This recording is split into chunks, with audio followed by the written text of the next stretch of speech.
Bwana Yesu asifiwe.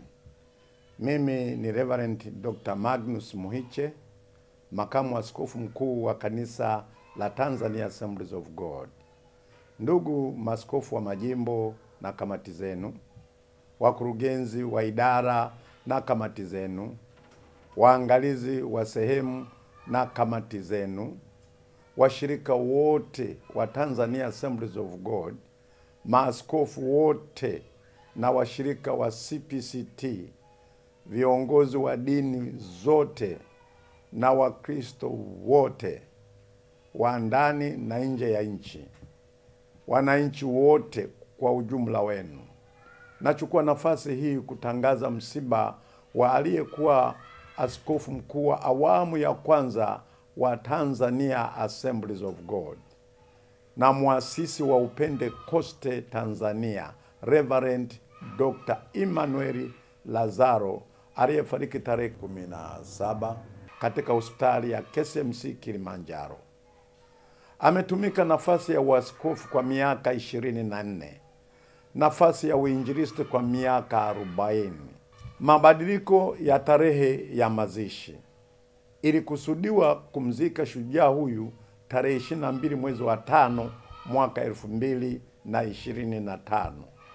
Ila kutokana na baadhi ya watoto kuwa nje ya nchi, ratiba ya mazishi sasa itakuwa kama ifuatavyo.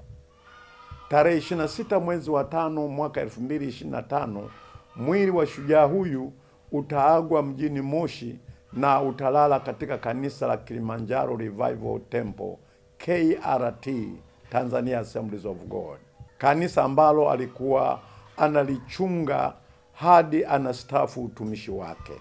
Tarehe 27 mwezi wa 5 mwaka 2025, mwili utapelekwa Masama Modio kwenye kanisa alianzisha mwenyewe enzi za ujana wake, na ndiko mazishi yatafanyika huko katika kijiji hicho cha Masama. Natoa wito kwa maaskofu na waamini wote wa Tanzania Assemblies of God, maaskofu na waamini wote wa makanisa ya Kipentekoste, viongozi na waamini wote wa madhehebu mbalimbali na wananchi wote, karibuni tumzike mtumishi na mwananchi mwenzetu. Amevipiga vita vyema, imani ameilinda na mwendo ameumaliza.